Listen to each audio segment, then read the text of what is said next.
Hi everyone, क्या हाल चाल है मेरे प्यारे प्यारे जीव जंतु। आई होप आप सब बहुत बढ़िया होंगे। मैं बता दूं, मैं भी बहुत अच्छा हूं।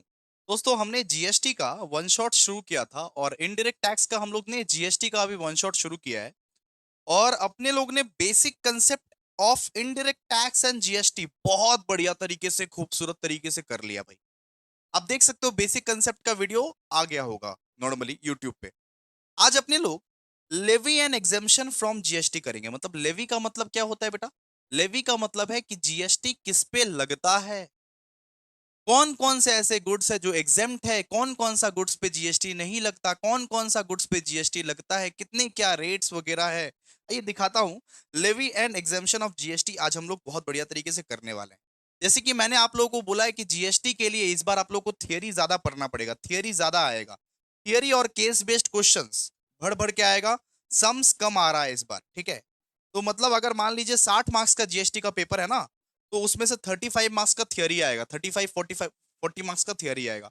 और जब तक आप थियरी नहीं समझोगे तब तक आप प्रैक्टिकल भी नहीं समझ पाओगे। मेन बात ये है। तो आइए।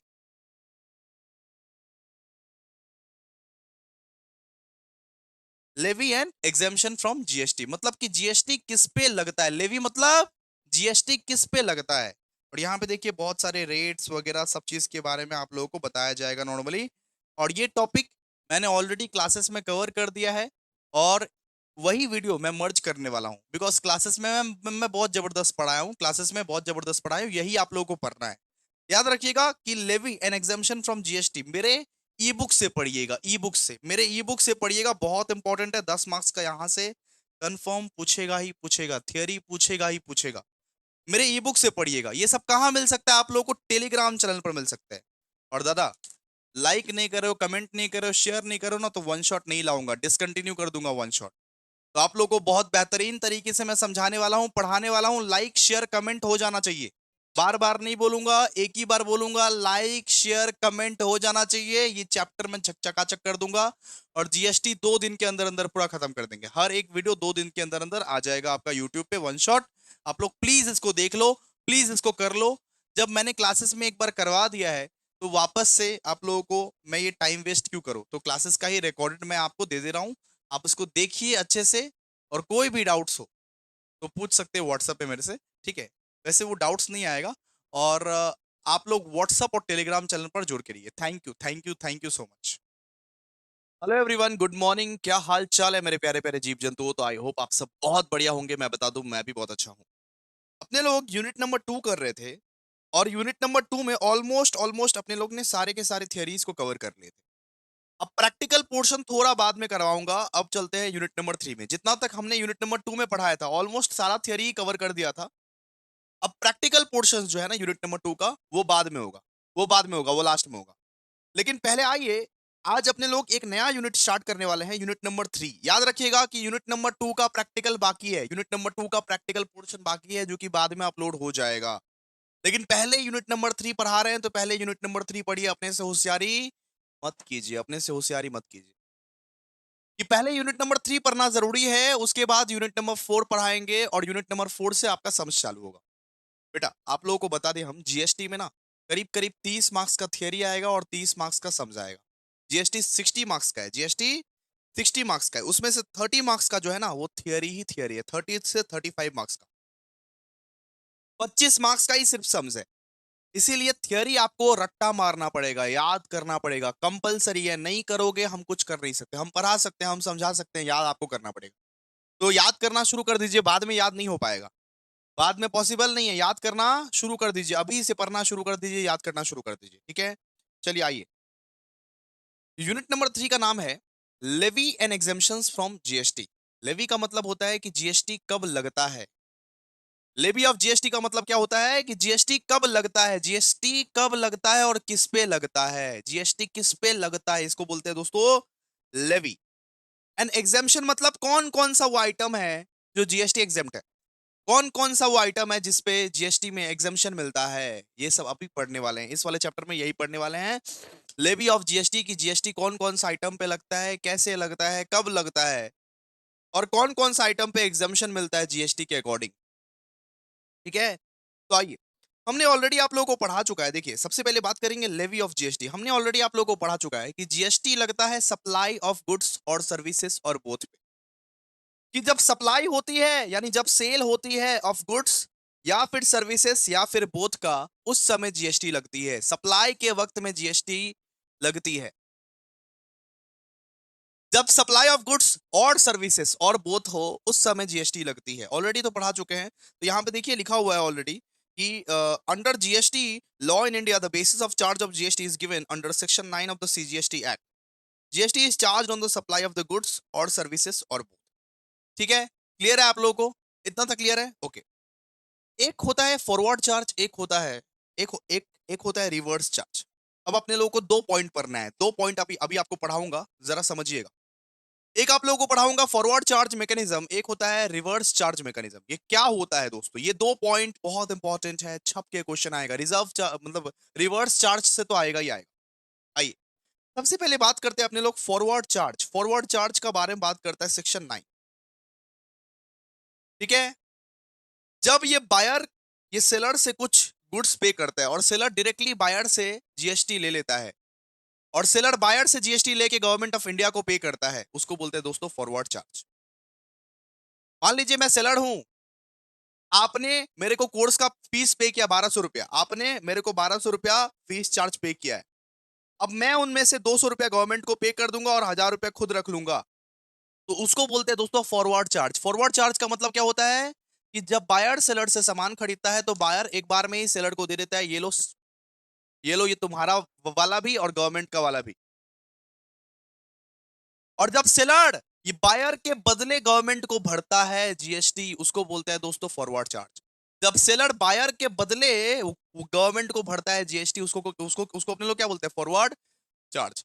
Forward charge. आइए, तो फॉरवर्ड चार्ज का मतलब समझे। एक अपने को पढ़ना है फॉरवर्ड चार्ज, एक अपने को पढ़ना है रिवर्स चार्ज। तो फॉरवर्ड चार्ज का मतलब क्या है? मान लीजिए एक बायर है जो सेलर से परचेज करता है, जीएसटी पे कर देता है, और सेलर क्या करता है? सेलर ये बायर के बदले गवर्नमेंट ऑफ इंडिया को जीएसटी पे करता है। उस बायर का जीएसटी जो है वो सेलर पे करता है गवर्नमेंट ऑफ इंडिया को, है ना? तो उसको अपने लोग क्या बोलते हैं? उसको अपने लोग बोलते हैं फॉरवर्ड चार्ज। देखिए लिखा हुआ है, याद करना पड़ेगा इसको। Under section 9 of the CGST act in India, GST is normally dipped under the forward charge mechanism. Normally यही प्रोसेस फॉलो किया जाता है। नॉर्मली फॉरवर्ड चार्ज मैकेनिज्म ही फॉलो किया जाता है कि आप जब दुकान जाते होंगे, दुकान में आप बायर को पे कर देते होंगे, वो जीएसटी भी आपसे ले लेता होगा और जीएसटी आपसे लेके गवर्नमेंट को पे कर देता होगा। अरे एक दुकान जो जाते हो, सेलर सेलर क्या करता है? सेलर आपसे जीएसटी ले लेता है और आपसे लेके वो गवर्नमेंट को आपके बदले में पे कर देता है। उसको अपने लोग क्या बोलते हैं आसान शब्दों में? Forward charge mechanism. Forward charge mechanism. Normally normally GST ऐसे ही चार्ज होता है, फॉरवर्ड चार्ज मैकेनिज्म से ही चार्ज होता है। तो this is the regular and most common method of payment of GST. So under forward charge, the supplier of the goods and services is responsible for collecting GST from the customer and paying it to government. मतलब goods and services को जो cell कर रहा है भाई, वो तुमसे GST collect कर लेगा और तुम्हारे बदले में गवर्नमेंट को दे देगा। आप जिस दुकानदार को जीएसटी भरते हो, आप जिस दुकानदार के पास जाते हो, दुकानदार बोलेगा कि हमारा सामान का दाम है 1000 रुपया और उसमें 200 रुपया का जीएसटी है। आप एक काम करो भाई साहब कि मेरे को 1200 रुपया दे दो। अब दे के आते हो ना, आप सामान का प्राइस और जीएसटी भी दे के आते हो, और वो इंसान क्या करेगा? वो इंसान अपना 1000 रुपया रख लेगा और बाकी का 200 रुपया वो गवर्नमेंट ऑफ इंडिया को दे देगा। बाकी का 200 रुपया गवर्नमेंट ऑफ इंडिया को दे देगा, सीधा सा बात है। वो जो supplier of goods and services है वो। ठीक है, डन, क्लियर है?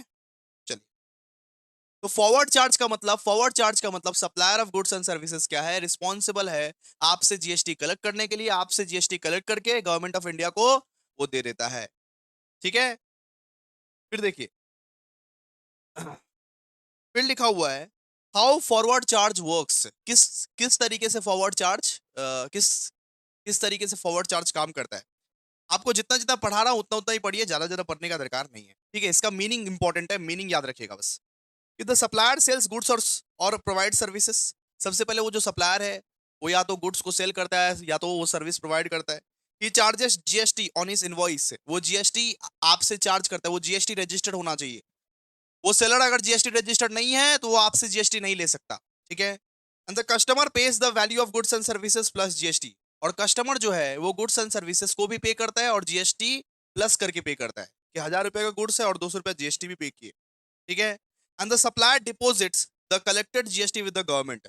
और जो और जो सेलर है, सेलर, वो सेलर क्या करता है, जीएसटी को गवर्नमेंट को जमा कर देता है। जीएसटी तो, अरे भैया जीएसटी तो सरकार का है ना, सिंपल सा बात है।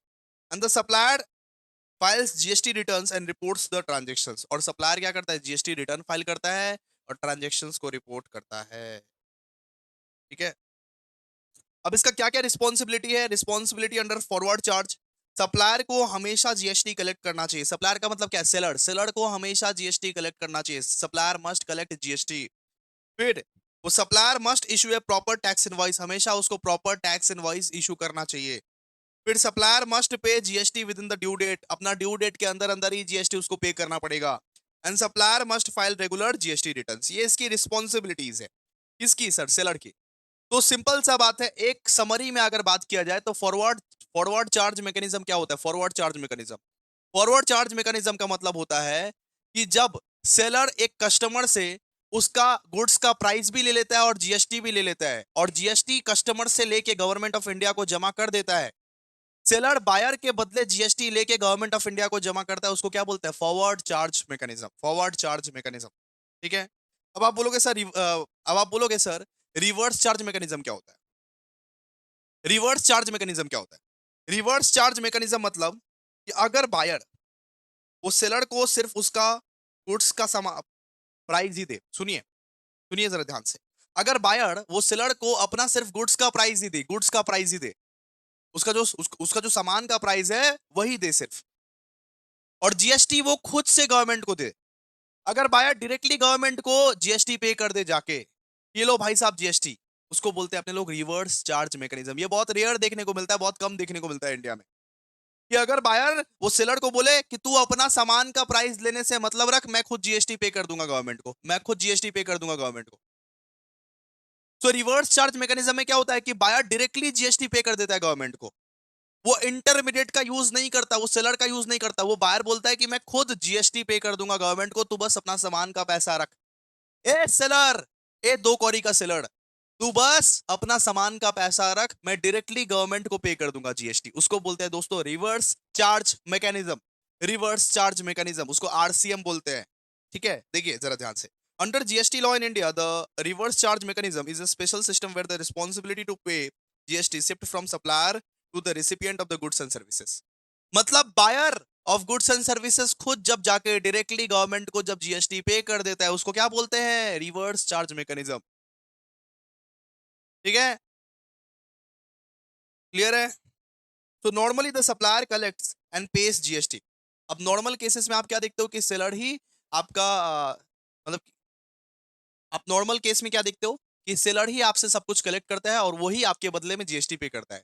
लेकिन जब बायर वो सेलर को उसका प्राइस ऑफ गुड्स ही दे और वो डायरेक्टली जब जाके जीएसटी पे कर दे वो गवर्नमेंट को, उसको अपने लोग क्या बोलते हैं, रिवर्स चार्ज मैकेनिज्म। तो but under reverse charge the recipient pays GST directly to the government, directly to the government, ठीक है। इतना तक पढ़िएगा, इतना तक, ठीक है। ये बहुत इंपॉर्टेंट है, बहुत बहुत बहुत इंपॉर्टेंट है रिवर्स चार्ज मैकेनिज्म, कि जब बायर डायरेक्टली गवर्नमेंट को जीएसटी पे कर दे, इंटरमीडिएट का भरोसा ना करे, उसको क्या बोलते हैं, रिवर्स चार्ज मैकेनिज्म। आइए अब बहुत इंपॉर्टेंट बात करना, अब आपसे बहुत इंपॉर्टेंट बात करना है आपको, रेट ऑफ जीएसटी। अपने इंडिया में हर एक सामान पे कितना कितना करके रेट्स लगता है उसके बारे में बात करते हैं दोस्तों। कितना कितना करके रेट्स लगता है और कंपेंसेशन सेस क्या होता है, रेट्स वगैरह कितना कितना करके लगता है, उसके बारे में बात करेंगे। बहुत इंपॉर्टेंट बात, रेट्स ऑफ जीएसटी, पर लेना रट लेना, पढ़ना पड़ेगा ये सब चीज, ठीक है। तो सबसे पहले अगर बात करें हम लोग गुड्स का, अगर बात करें हम लोग गुड्स का कि गुड्स पे कितना जीएसटी रेट लगता है, गुड्स पे कितना जीएसटी रेट लगता है। अगर गुड्स का बात करें तो गुड्स का याद रखिएगा 0%, 0.1%, 0.25%, 3%, 5%, 18%, 40%, ये सब सब कैटेगरी है, ये सब सब कैटेगरी। अब जरा समझिएगा कि 0% कब लगता है, 0.1% कब लगता है, वेरी इंपॉर्टेंट है, पढ़ना पड़ेगा एक एक करके। हो सकता है कि हो सकता है आप लोगों को वो सामान का नाम दिया हो, आपको रेट्स बताना हो एग्जामिनेशंस में, ऐसा भी दे सकता है। हो सकता है 5-10 तो सामान का नाम दे देगा, आपको रेट्स बताना होगा कि इस पे कितना परसेंट लगेगा, इस पे कितना परसेंट लगेगा, इस पे कितना परसेंट लगेगा, बहुत इंपॉर्टेंट है ये। ठीक है। तो GST rate for supply of goods, कि गुड्स पे कितना जीएसटी लगता है, कितना कितना परसेंट जीएसटी लगता है। सबसे पहले बात करेंगे 0%। 0% कहाँ कहाँ लगता है। अगर कोई नेचुरल नेचुरल प्रोडक्ट्स है, अगर कोई नेचर वाला सामान है, नेचुरल प्रोडक्ट्स है, तो उस पर कोई जीएसटी नहीं लगता। अगर लाइव एनिमल है, लाइव एनिमल, जैसे मान लीजिए गाय खरीद लिए, भैंस खरीद लिए, गाय भैंस खरीद लिए, बकरी खरीद ली, उस पर जीएसटी नहीं लगता। नॉन ब्रांडेड फूड ग्रेन्स, अगर मान लीजिए खुला मसूर दाल खरीद लिए, खुला मसूर दाल या खुला अरहर दाल, कोई भी फूड ग्रेन्स खुला जो दुकान में मिलता है, मोदी दुकान में खुला, वो खरीद लिए। लेकिन अगर उसको पैकेट करके अगर बेच दिए तो वो तो ब्रांडेड हो जाएगा, ब्रांडेड पे जीएसटी लगेगा। लेकिन नॉन ब्रांडेड फूड ग्रेन्स रहा, खुला खुला दाल है, खुला चावल है, तो उस पे 0% जीएसटी, उस पे जीएसटी नहीं लगता है। अरे आप दुकान जाओगे, दाल लोगे या वो चावल लोगे, राजमा लोगे, कुछ भी लोगे, वो पैकेट अगर नहीं किया होगा, वो पैकेट अगर नहीं किया होगा, नॉन ब्रांडेड अगर हुआ तो जीएसटी नहीं लगेगा। लेकिन अगर वही चीज पैकेट किया होगा, आटा का मान लीजिए आशीर्वाद आटा पैकेट किया हुआ है, खुला लोगे 0%, लेकिन आशीर्वाद आटा पैकेट किया हुआ है, या कोई सा भी ब्रांड का है वो आटा, तो उस पर जीएसटी लगेगा। लेकिन नॉन ब्रांडेड का जीएसटी नहीं लगेगा। मोदी दुकान में जो खुला खुला मिलता रहता है, वो सब पे जीएसटी नहीं लगता है, 0%, 0%। ठीक है। फिर मिल्क, मिल्क पे भी जीएसटी नहीं लगता। दूध पे जीएसटी नहीं लगता। सॉल्ट, नमक पे जीएसटी नहीं लगता। Books, Indian flag, bread, life saving drugs, इन सब पे जीएसटी 0% लगता है। 0% मतलब लगता ही नहीं है, 0% मतलब लगता ही नहीं है। तो कौन कौन सा sir? Natural product, live animals, non branded food grains, milk, milk मतलब दूध, salt, books, Indian flags, bread, life saving drugs. अच्छा, लाइफ सेविंग ड्रग्स क्या होता है भैया? कि कोई ऐसा दवाई जिससे आपका लाइफ सेव हो सकता है, जैसे कोरोना वायरस, सॉरी, जैसे कोविड 19 का जो दवाई था ना, वैक्सीन वैक्सीन, जिससे आपका जिंदगी बच सकता है। कोई ऐसा ड्रग जिससे आपका लाइफ सेव हो सकता है, उस पर 0% जीएसटी। कोई ऐसा ड्रग जिससे आपका लाइफ सेव हो सकता है, उस पर 0% जीएसटी। जीएसटी नहीं लगे, जीएसटी लागबे ना, इस सबको 0% जीएसटी। क्लियर है एकदम? ठीक है। तो क्या क्या है बताइए आप लोग? Natural products, live animals. अब लाइव एनिमल्स मतलब क्या? अरे बतख हो गया, हिरन हो गया, खरगोश हो गया, या वो गाय हो गया, भैंस हो गया, ये सब एनिमल्स को जो खरीदोगे उस पर जीएसटी नहीं लगेगा। ठीक है। नॉन ब्रांडेड फूड ग्रेन्स, जैसे मसूर दाल, खुला खुला वो दाल या चावल, खुला खुला दाल चावल अगर खरीदोगे तो उस पर जीएसटी नहीं लगेगा। मिल्क हो गया, फिर salt, books, Indian flags, bread, life saving drugs, इस पे जीएसटी 0% लगता है। 0%, 0% लगता है। ठीक है। फिर 0.1% किस पे लगता है? देखिए, supply of goods to merchant exporter for export. अब देखिए, आप अगर खुद से एक्सपोर्ट कराओगे, मान लो कि मेरे को एक गुड्स है, वो जो बाहर बाहर बाहर देश में पहुंचाना है, एक गुड्स है, मुझे वो एक्सपोर्ट कराना है, बाहर देश में पहुंचाना है। ठीक है। तो खुद से एक्सपोर्ट कराओगे तो कोई जीएसटी नहीं लगेगा। लेकिन अगर मर्चेंट एक्सपोर्टर का हेल्प लोगे, मर्चेंट एक्सपोर्टर मतलब एक एजेंट, एजेंट होता है मर्चेंट एक्सपोर्टर, कि भाई साहब प्लीज हमारा गुड्स को पहुंचा दीजिए ना, भाई साहब प्लीज हमारा गुड्स को पहुंचा दीजिए। मान लीजिए हम एक मर्चेंट एक्सपोर्टर हो, आप लोग अपना सामान लेके आते हो, हम है दलाल, हम है एजेंट, हम है मर्चेंट एक्सपोर्टर, हम आपके बदले में गुड्स को पहुंचा रहे हैं। अगर आप एक्सपोर्ट करने के लिए कोई एजेंट का हेल्प लेते हो, मर्चेंट एक्सपोर्टर का हेल्प लेते हो, फिर 0.1% का जीएसटी लगेगा। 0.1% का जीएसटी लगेगा। ठीक है। क्लियर है? ओके ना? फिर देखिए, अगर अगर आप वो डायमंड या प्रीसियस स्टोन्स खरीदो, मतलब वो डायमंड डायमंड हीरा, वो डायमंड से आपने ज्वेलरी नहीं कन्वर्ट किया, ठीक है, आपने जस्ट वो डायमंड खरीदा है या कोई प्रीसियस स्टोन्स खरीदा है, वो डायमंड या कोई प्रीसियस स्टोन्स, तो उस पर 0.25% का जीएसटी लगेगा। अगर कोई आपने डायमंड खरीदा है या प्रीसियस स्टोन्स खरीदा है तो 0.25% का जीएसटी लगेगा। लेकिन उसी लेकिन उसी हीरे का आपने ज्वेलरी बना लिया भाई साहब, उसी हीरे का, वो jewellery of gold, silver, stones, फिर आपका 3% का जीएसटी लगेगा। ठीक है। बात को समझिए कि अगर आपने सिर्फ डायमंड खरीदा, आपके पास डायमंड है, तो 0.25% का जीएसटी लगेगा। लेकिन उसी डायमंड का आपने ज्वेलरी बना लिया, गोल्ड का ज्वेलरी, सिल्वर का ज्वेलरी, सोना का ज्वेलरी, हीरा का ज्वेलरी, ये सब जो ज्वेलरी है उस पर 3% का जीएसटी लगता है। कितना? 3% का जीएसटी लगता है। अरे बाबा 3%। ठीक है। फिर ये टूथपेस्ट या साबुन, शैम्पू, बिस्किट, घी, चीज या पैकेज्ड फूड या नमकीन वगैरह हो गया, नमकीन वगैरह हो गया, ठीक है। फुटवेयर, बाईसाइकिल, मेडिकल डिवाइस, इस पे 5% का जीएसटी लगता है, ठीक है। कि कोलगेट वोलगेट जो यूज करते हो, कोलगेट, साबुन, शैम्पू, बिस्किट, घी, चीज या पैकेज्ड फूड या नमकीन, फुटवेयर, बाईसाइकिल्स, मेडिकल डिवाइसेस पे 5% का जीएसटी लगता है। Very very very important for this terms, इस बार चेंज हुआ है इसीलिए बोल रहे हैं। 5% का जीएसटी लगेगा, 5% का, 5% का, ठीक है। 18% का जीएसटी कब कब लगेगा सर? 18% का जीएसटी लगेगा small car, AC, TV, fridge, washing machine, cement, auto parts, coal या बाईसाइकिल, इस सब पे ना 18% का जीएसटी लगता है, ठीक है। याद करना कि मान लो कि एक मान लो कि एक वो एक एफोर्डेबल गाड़ी है आपका, एक स्मॉल कार है, या एसी है, या TV, fridge, washing machine, cement, auto parts, coal या बाईसाइकिल, इस पे 18% का जीएसटी लगेगा, 18% का।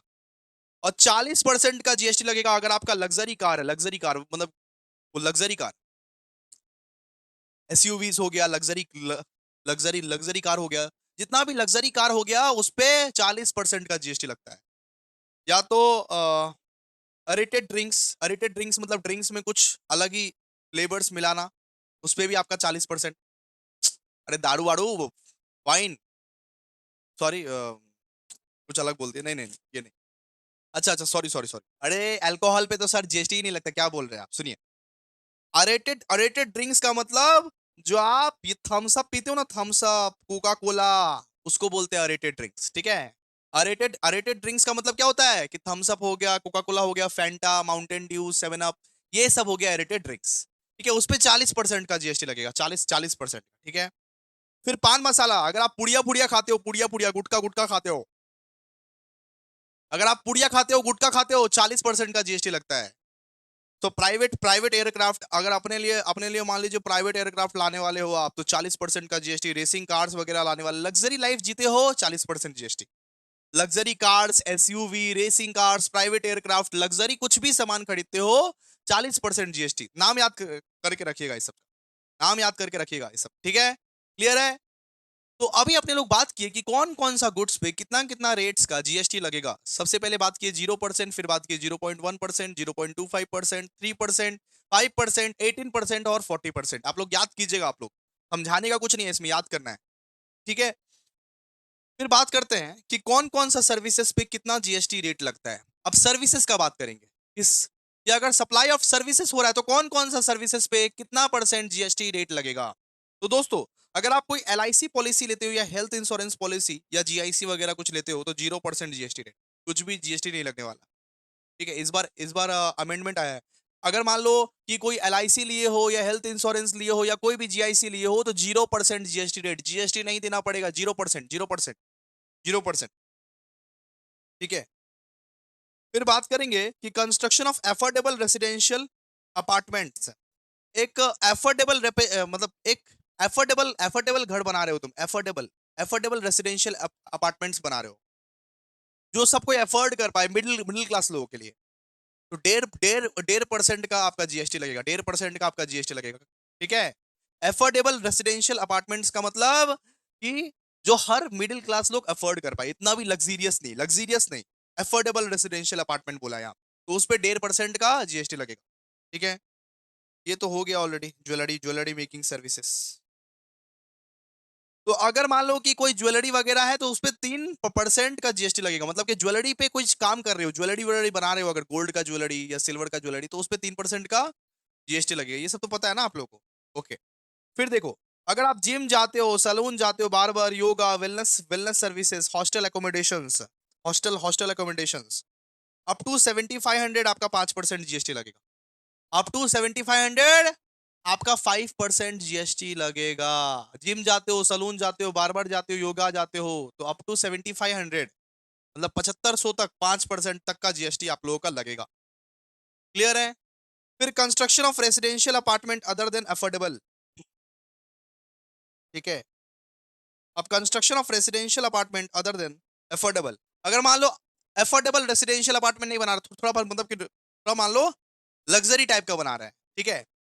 एफोर्डेबल मतलब अरे गरीब लोगों के लिए या मिडिल क्लास लोगों के लिए अपार्टमेंट्स नहीं बना रहे, थोड़ा मान लो कि अमीर अमीर जैसे बना रहे हैं, लग्जरी लग्जरी बना रहे हैं, तो 7.5% लगेगा जीएसटी। 7.5%, वही वही केस है, 7.5% लागे। ठीक है। आप रेसिडेंशियल अपार्टमेंट तो बना रहे हो लेकिन एफोर्डेबल नहीं बना रहे हो।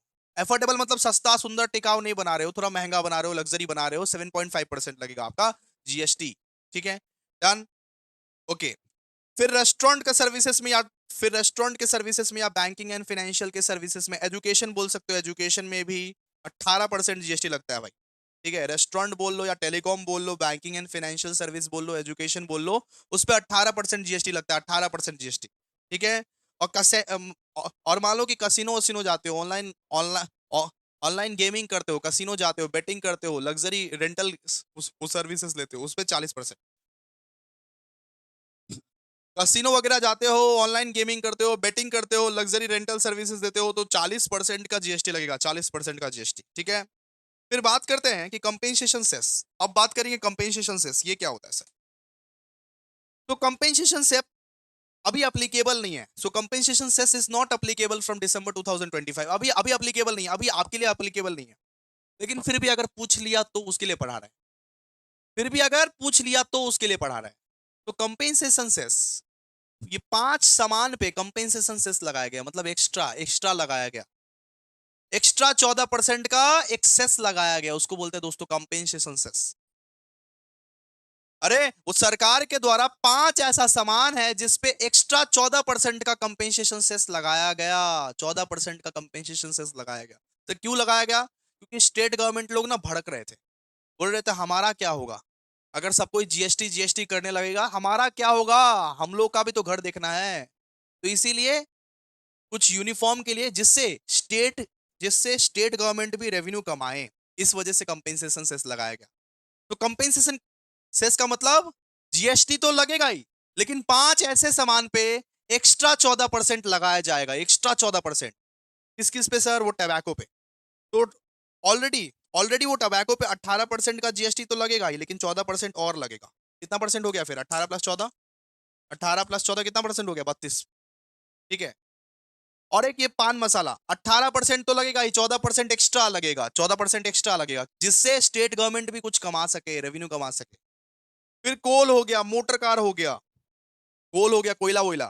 ठीक है, 18% तो लगेगा ही, 14% और एक्स्ट्रा लगेगा। मोटर कार्स हो गया, 18% तो लगेगा ही, 14% और एक्स्ट्रा लगेगा। और अरेटेड ड्रिंक्स हो गया। अरेटेड ड्रिंक्स का मतलब Coca Cola, Pepsi, Thums Up, इस पे भी 14% एक्स्ट्रा लगाओ। इस पे भी आप 14% एक्स्ट्रा लगाओ। तो ये 5 सामान है जिसपे कंपेंसेशन सेस लगाया गया था। और और ये सिर्फ 5 साल के लिए लगाया गया था, ये सिर्फ 5 साल के लिए। मतलब कि 2017 से अगर देखा जाए तो 2022 में ही खत्म हो गया था कंपेंसेशन सेस। ठीक है। इसको ये लोग घींच तान के 2025 तक लेके गया, तो 2025 दिसंबर को फाइनली ये खत्म कर दिया, बोला कि नहीं चलेगा अभी, खत्म करो, खत्म करो। अब कोई भी स्टेट कंपनसेशन टैक्स नहीं मांग सकता, नहीं मांग सकता कंपनसेशन सेस। ये 2017 में चालू हुआ था और 2022 तक सिर्फ चलने का बात था, 5 साल का चलने का बात था सिर्फ। लेकिन ये 2025 तक खींच खींच खींच तान के चलाया गया, लेकिन अब नहीं चलेगा। तो compensation cess is not applicable from December 2025। बस आप ये याद रखिएगा कि कंपेंसेशन सेस का मतलब कि 18% तो लगेगा ही, 14% और एक्स्ट्रा लगेगा। मतलब कि 14% और एक्स्ट्रा मांगेगा गवर्नमेंट। किस लिए सर? क्योंकि स्टेट भी रेवेन्यू कमा सके, स्टेट गवर्नमेंट भी रेवेन्यू कमा सके, स्टेट गवर्नमेंट को भी थोड़ा रेवेन्यू हो सके। किस किस पे कंपेंसेशन टैक्स लगेगा? किस कौन कौन सा चीज पे कंपेंसेशन सेस लगेगा? सबसे पहले है भैया वो टबैको, फिर पान मसाला, कोल, मोटर कार और अरेटेड ड्रिंक्स। ठीक है, याद रखिएगा। चलिए अब टॉपिक नंबर 3 बात करते हैं। ठीक है, एक मिनट। अब टॉपिक नंबर 3 बात करेंगे कि कौन कौन सा ऐसा आइटम है जिसपे जीएसटी नहीं लगता। कौन कौन सा ऐसा आइटम है जिसपे जीएसटी लगता ही नहीं है भाई साहब, लगता ही नहीं है, जिसपे जीएसटी लगता ही लागे ही ना। कौन कौन सा ऐसा आइटम? ठीक है। इसमें से याद याद रखिएगा, कम से कम 10-15 आइटम याद रख लीजिएगा। ठीक है। इसमें से कम आप 10 आइटम याद रख लीजिएगा, 10 आइटम, 10 आइटम। इसमें से 10 आइटम याद रख लीजिएगा। ठीक है। कौन कौन सा ऐसा आइटम है जिसपे जीएसटी नहीं लगता है? सबसे पहले alcoholic liquor for human consumption, बाटली। बाटली दारू दारू दारू दारू। ठीक है, तो दारू पे जीएसटी नहीं लगता है, दारू पे जीएसटी नहीं लगता है। फिर specified petroleum products namely petroleum crude, high speed diesel, motor spirit या natural gas, aviation turbine fuel. आप लोगों को 5 पेट्रोलियम प्रोडक्ट्स पढ़ाए थे ना आप लोगों को, याद करो कि 5 पेट्रोलियम प्रोडक्ट्स पढ़ाए थे जिसपे जीएसटी नहीं लगता, 5 पेट्रोलियम प्रोडक्ट्स पढ़ाए थे जिसपे जीएसटी नहीं लगता। वही चीज दिया हुआ है कि सबसे पहले तो दारू पे जीएसटी नहीं लगता, दारू पे जीएसटी नहीं लगता, चाहे विदेशी हो चाहे देसी हो, दारू पे जीएसटी नहीं लगता। फिर 5 पेट्रोलियम प्रोडक्ट्स, उसका उसका नाम क्या है सर? एक का नाम है पेट्रोलियम क्रूड, एक का नाम है हाई स्पीड डीजल, एक का नाम है मोटर स्पिरिट, एक का नाम है नेचुरल गैस, एक का नाम है aviation turbine fuel. 5 petroleum products पे जीएसटी नहीं लगता, आप लोगों को तो पता ही ऑलरेडी। ठीक है, अब और कुछ कुछ ऐड हुआ है। Unpacked food grains, unpacked food grains मतलब वो जो दुकान में मिलता है ना, खुला खुला दाल मिलता है, खुला खुला दाल मिलता है, खुला खुला चावल, खुला खुला राजमा मिलता है आप लोगों को। ठीक है, अनपैकेज्ड जो दालें मिलती है, चावल मिलती है, राजमा मिलता है। अब बोलते हो ना 1 केजी दाल दे दो, मसाला दे दो, खुला खुला जो मिलता है, खुला अनपैकेज्ड, अनपैकेज्ड जो मिलता है। लेकिन उसको अगर पैक कर दिया गया, आटा अगर नॉर्मल मिल रहा है बहुत अच्छा बात है, आटा अगर आप चक्की से लेके आ रहे हो बहुत अच्छा बात है, जीएसटी नहीं लगेगा। लेकिन अगर आप आशीर्वाद कंपनी से ले रहे हो, उसको पैकेज्ड वे में ले रहे हो, पैकेज्ड वे में, जीएसटी लग जाएगा, जीएसटी लग जाएगा। वो सामान अगर अनपैक रहेगा तो जीएसटी नहीं लगेगा, लेकिन वो सामान अगर पैक हो जाएगा जीएसटी लग जाएगा। तो अनपैक्ड फूड आइटम्स पे जीएसटी नहीं लगता। फूड ग्रेन्स पे मतलब दाल हो गया, चावल हो गया, पल्सेस हो गया, वगैरह वगैरह, उस पर जीएसटी नहीं लगता। फिर milk, eggs, curd, lassi, fresh vegetables and fruits, इस पे जीएसटी नहीं लगता। वो चाहे दूध हो, चाहे अंडा हो, चाहे कर्ड हो, लस्सी हो, फ्रेश वेजिटेबल्स हो या फ्रूट्स हो, उस पे जीएसटी नहीं लगता। फिर फिश, चिकन, मटन पे जीएसटी नहीं लगता। फिश, चिकन, मटन खाओ भाई, जीएसटी नहीं लगता। ठीक है, फिर अनब्रांडेड आटा, मैदा या बेसन, खुला खुला जो आटा मिलता है, मैदा मिलता है, बेसन मिलता है, उस पर जीएसटी नहीं लगता। अगर पैकेज्ड वे में मिलेगा, अगर वही चीज पैकेज्ड वे में मिलेगा, आशीर्वाद या गणेश वनेश बेचेगा, तो जीएसटी लगेगा। लेकिन अगर खुला मिल रहा है, खुला खुला आटा, खुला मैदा, खुला बेसन, उस पर जीएसटी नहीं लगेगा, जीएसटी नहीं लगेगा। ठीक है, इंडियन नेशनल फ्लैग, इंडियन अपना जो इंडियन नेशनल फ्लैग है उस पर जीएसटी नहीं लगता है। ठीक है, फिर प्लास्टिक, प्लास्टिक ये बैंगल्स, कुमकुम, बिंदी, आलता, सिंदूर, इस पे जीएसटी नहीं लगता। आलता हो गया, सिंदूर हो गया, बिंदी हो गया, कुमकुम हो गया, प्लास्टिक, ठीक है, उस पे जीएसटी नहीं लगता। प्लास्टिक का चूड़ी हो गया, प्लास्टिक का चूड़ी। ठीक है, फिर गुड़, टेंडर कोकोनट वाटर या कोकोनट क्वायर मतलब, ठीक है, इस पे जीएसटी नहीं लगता। फिर सिल्क हो गया, वुल या गांधी टोपी या खादी यान, उस पे जीएसटी नहीं लगता। अगर आप मान लो कि वो टोपी वोपी पहनते हो, वो गांधी टोपी, अरे खादी यान पहनते हो या वुल पहनते हो, सिल्क पहनते हो, तो उस पे जीएसटी नहीं लगता। पूजा का कोई भी सामग्री हो या पूजा का प्रसाद हो, उस पे जीएसटी नहीं लगता। पूजा मटेरियल्स एंड पूजा प्रसाद, उस पे जीएसटी नहीं लगता। पूजा का कोई भी सामग्री खरीद रहे हो या प्रसाद खरीद रहे हो, उस पे जीएसटी नहीं लगता। आप लोग जाते हो ना, मंदिर वंदिर जाते हो तो प्रसाद वसाद लेके जाते हो, प्रसाद वसाद खरीद के जाते हो, उस पे जीएसटी नहीं लगता। फिर कॉफी बीन्स, ग्रीन टी, इस पे जीएसटी नहीं लगेगा। Coffee beans, green tea. अगर आप ह्यूमन ब्लड खरीदते हो, ह्यूमन ब्लड, ब्लड खरीदते हो ना, ह्यूमन ब्लड, खून खरीदना पड़ता है दूसरों को चढ़ाने के लिए, है ना, तो उस पे जीएसटी नहीं लगेगा, जीएसटी नहीं लगेगा भाई। ठीक है, फिर printed printed books, maps and newspaper, stamp paper, इस पे जीएसटी नहीं लगता, इस पे जीएसटी नहीं लगता, इस पे जीएसटी नहीं लगता। ठीक है, क्लियर है। फिर स्लेट हो गया, फिर स्लेट स्लेट या चौक हो गया या पेंसिल हो गया, इस पे जीएसटी नहीं लगता। अगर आप मान लीजिए कोई म्यूजिकल इंस्ट्रूमेंट खरीदते हो, musical instrument, handmade musical instrument मतलब, अरे हाथ से बनाया गया म्यूजिकल इंस्ट्रूमेंट, जैसे कि बांसुरी, उस पे जीएसटी नहीं लगेगा, उस पे जीएसटी नहीं लगेगा। ठीक है, उस पे जीएसटी नहीं लगेगा। डन ना, क्लियर ना, क्लियर है। इतना पढ़ लीजिएगा हो जाएगा आप लोग का, इतना आप लोग पढ़ लीजिएगा हो जाएगा। सबसे पहले भैया, अल्कोहल पे जीएसटी नहीं लगता। फिर 5 पेट्रोलियम प्रोडक्ट्स पे जीएसटी नहीं लगता। फिर अनपैक्ड फूड ग्रेन्स पे जीएसटी नहीं लगता। Milk, egg, curd, lassi, fresh vegetables, उस पे जीएसटी नहीं लगता।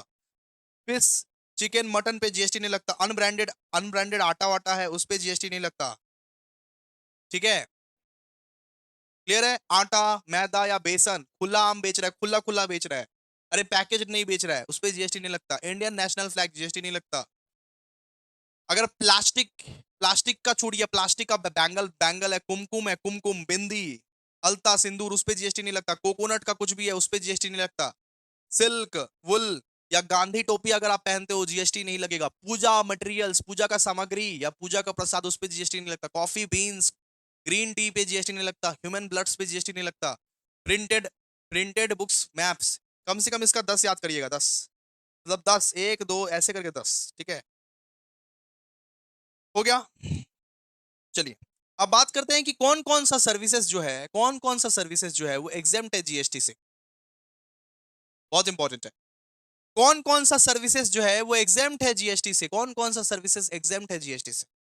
तो बहुत बहुत बहुत सारा सर्विसेज आप देख पाओगे, बहुत सारा सर्विसेज, लेकिन हम जो जो पढ़ाएंगे वो सब पढ़ लेना खाली, ठीक है। हम जो जो पढ़ाएंगे वो सब आप पढ़ लेना, इंपॉर्टेंट है। आइए, सबसे पहले अपने लोग गुड्स के बारे में बात कर लिए कि कौन कौन सा गुड्स है जिसपे जीएसटी नहीं लगता। अब बात करेंगे कौन कौन सा ऐसा सर्विसेज है जिसपे जीएसटी नहीं लगता। सबसे पहले सर्विसेज प्रोवाइडेड बाय वो चैरिटेबल या रिलीजियस ट्रस्ट। अगर मान लीजिए कोई रामकृष्ण मिशन है, रामकृष्ण मिशन, रामकृष्ण मिशन क्या है, एक एक ट्रस्ट, एक चैरिटेबल ट्रस्ट। तो रामकृष्ण मिशन पे कौन कौन सा सर्विसेज पे जीएसटी नहीं लगेगा, रामकृष्ण मिशन का कौन कौन सा सर्विसेज पे जीएसटी कलेक्ट नहीं करेगा, गवर्नमेंट जीएसटी कलेक्ट नहीं करेगा। देखिए लिखा हुआ है कि चैरिटेबल एक्टिविटीज, वो services provided by a registered वो चैरिटेबल ट्रस्ट और charitable activities are exempt from GST. तो चैरिटेबल एक्टिविटीज इंक्लूड्स, मतलब अगर कोई चैरिटी कर रहा है, अगर मान लीजिए रामकृष्ण मिशन है और वो कोई चैरिटेबल काम कर रहा है, उस पे जीएसटी नहीं लगता। सर कौन कौन सा ऐसा काम है जिस पे जीएसटी नहीं लगता। अब देखिए, वो services rendered to the public health. अगर मान लीजिए कि कोई भी चैरिटेबल इंस्टीट्यूशंस एक पब्लिक हेल्थ के लिए काम कर रहा है, like free free medical camps, बहुत जन, मान लीजिए एक आदमी बहुत ज्यादा बीमार है, एक आदमी बहुत ज्यादा बीमार है, उसका पूरा का पूरा ट्रीटमेंट मान लीजिए रामकृष्ण मिशन कर रहा है, तो उस पर जीएसटी नहीं लगेगा। उस आदमी के ऊपर जितना खर्चा किया गया है उस पर जीएसटी नहीं लगेगा। अगर कोई भी चैरिटेबल इंस्टीट्यूशंस कोई पब्लिक हेल्थ के लिए काम करे, उस पर जीएसटी नहीं मांगती है गवर्नमेंट, ठीक है। फिर एडवांसमेंट ऑफ रिलीजियन और स्पिरिचुअलिटी, रिलीजन रिलीजन को बढ़ावा बढ़ावा देता है वो। अगर वो कोई भी अगर चैरिटेबल इंस्टीट्यूशंस है वो अपना रिलीजन को बढ़ावा देता है, तो उस पर जीएसटी नहीं मांगा जाता है। अगर मान लो वो अपना रिलीजन प्रमोट कर रहा है, उस पर जीएसटी नहीं मांगा जाएगा, ठीक है। एजुकेशन और skill development programmes for the poor people. अगर मान लो कोई भी चैरिटेबल इंस्टीट्यूशंस है जो एजुकेशन प्रोवाइड कर रहा है, स्किल डेवलपमेंट प्रोवाइड कर रहा है पुअर पुअर पीपल को, अरे वो गरीबों को वो पढ़ा रहा है, skill skill development programs provide कर रहा है, फिर जीएसटी नहीं लगेगा उसके ऊपर। Relief to poor orphans and different abled person.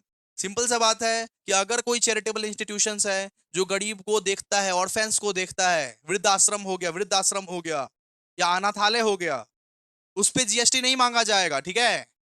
अगर कोई अनाथालय है, वृद्धाश्रम है, तो उनको भी रिलीफ मिलता है नॉर्मली, इस सब चीज में जीएसटी नहीं मांगा जाएगा, ठीक है। फिर बात करते हैं रिलीजियस एक्टिविटी।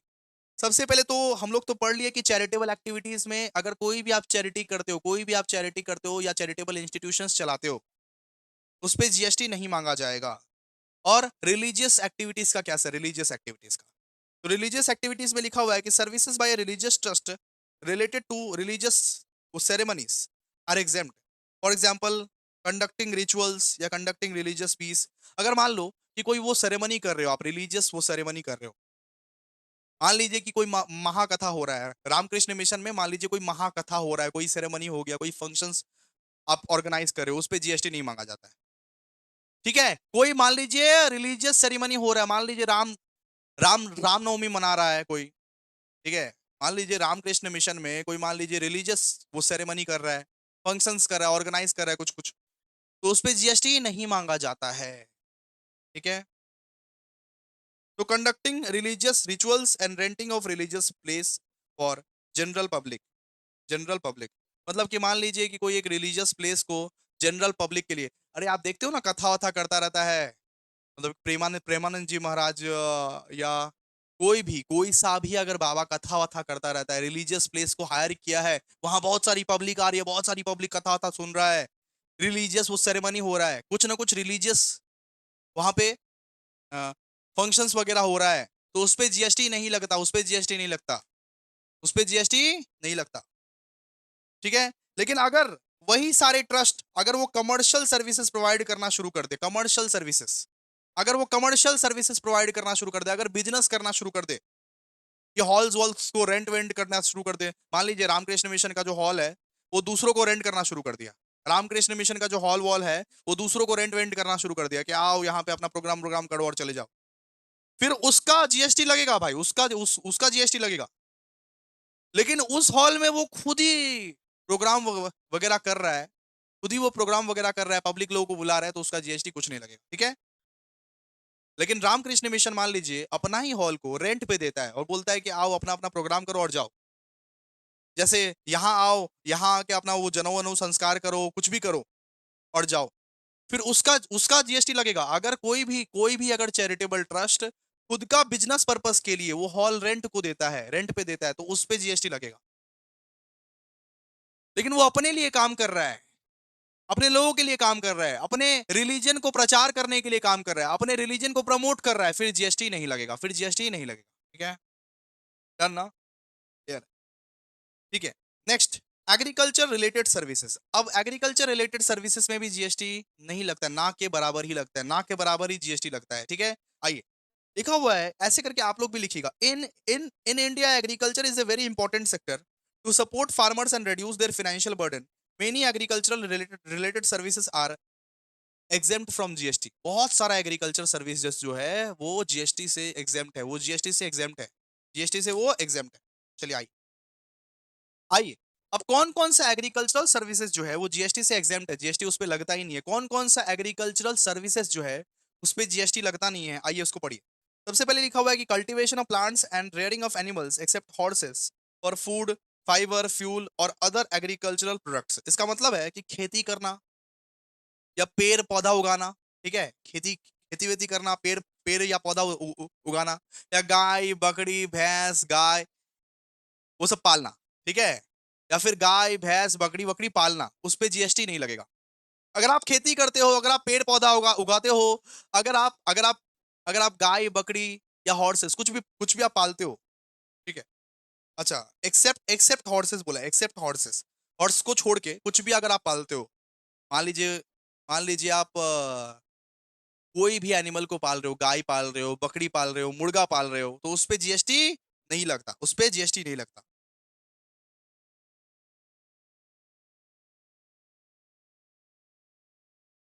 ठीक है।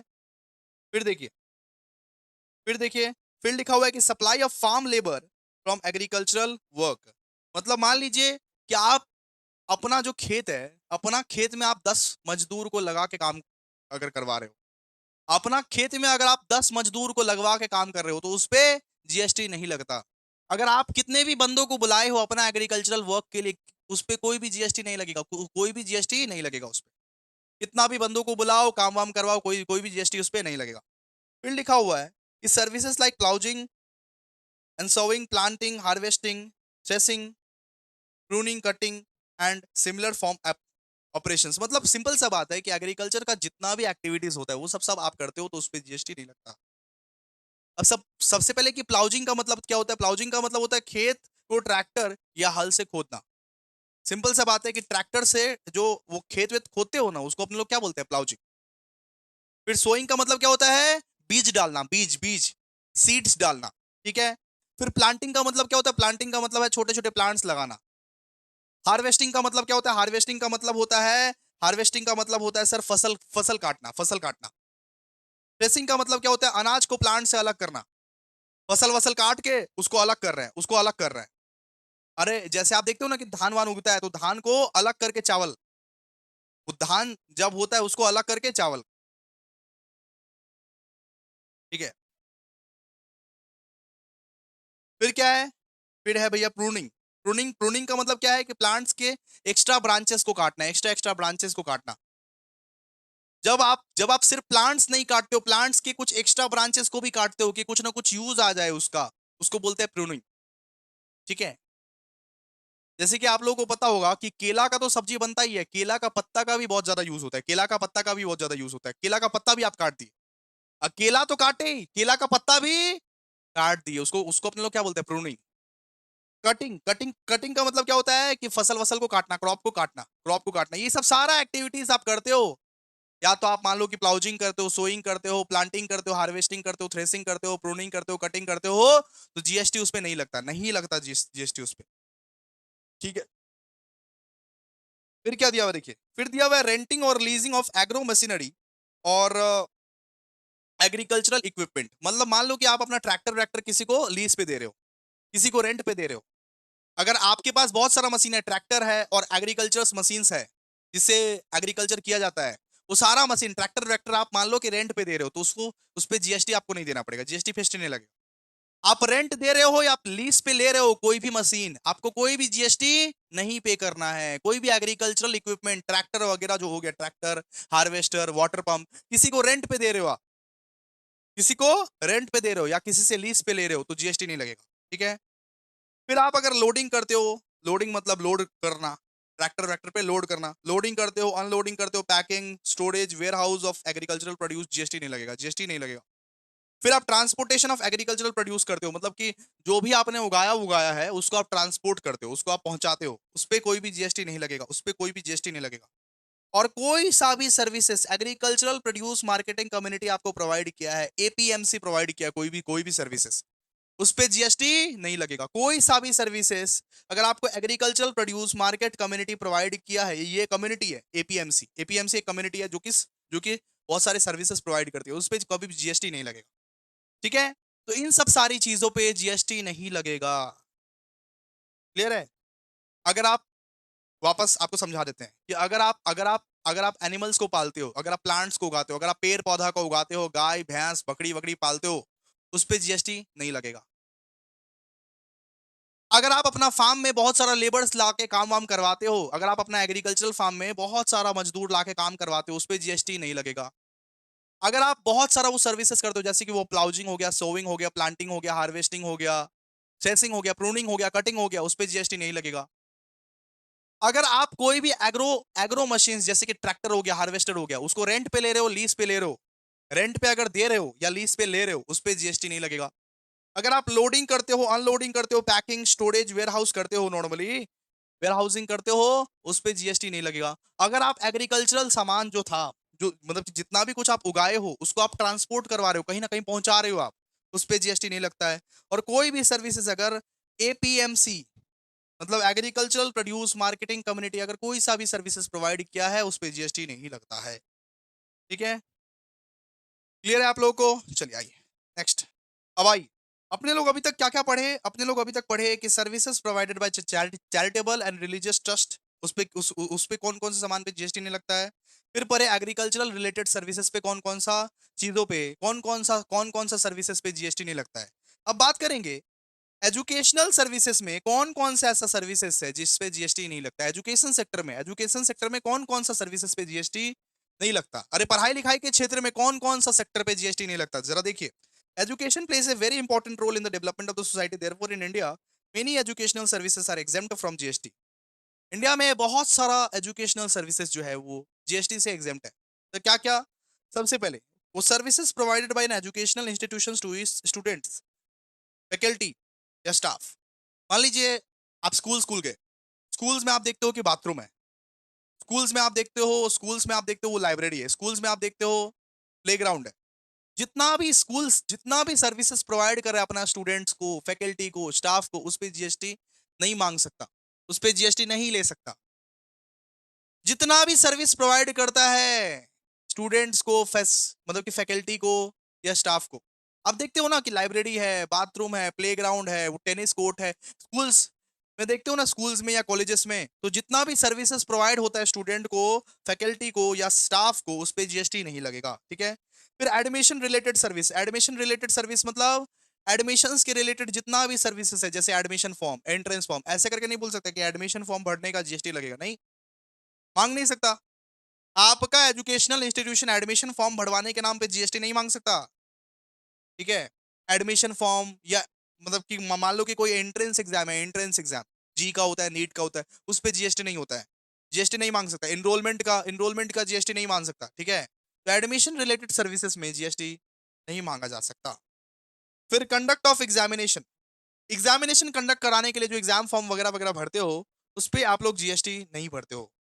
बोर्ड बोर्ड एग्जाम या सेमेस्टर एग्जाम या प्रैक्टिकल एग्जाम, अगर कॉलेज या स्कूल अगर आपका board exam semester exam practical exam conduct करा रहा है तो कोई भी जीएसटी उस पर नहीं लगता, कोई भी जीएसटी उस पर नहीं लगता, एग्जाम्ट है, एग्जाम्ट है। So conduct of examinations, conduct of examinations, ठीक है। फिर ट्रांसपोर्टेशन ऑफ स्टूडेंट्स या टीचर्स या स्टाफ, अगर स्कूल कॉलेज स्टूडेंट्स या टीचर्स या स्टाफ का ट्रांसपोर्टेशन का व्यवस्था किया हुआ है, एक बस है, एक बस है जहां पे स्टूडेंट को या टीचर्स को उसका घर छोड़ा जाता है, उस पर जीएसटी नहीं लगता। स्कूल बस सर्विस, इसका मतलब स्कूल बस सर्विस, तो स्कूल बस बच्चों को या तो ड्रॉप करती है तो उसके लिए कोई भी जीएसटी नहीं ली जाएगी और नहीं दी भी जाएगी, ठीक है, क्लियर है।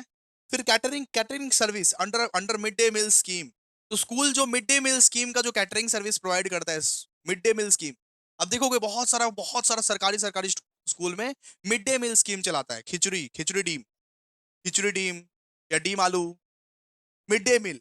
तो मिड डे मील के लिए कोई सा भी जीएसटी चार्ज नहीं होगा, कोई सा भी जीएसटी चार्ज नहीं होगा।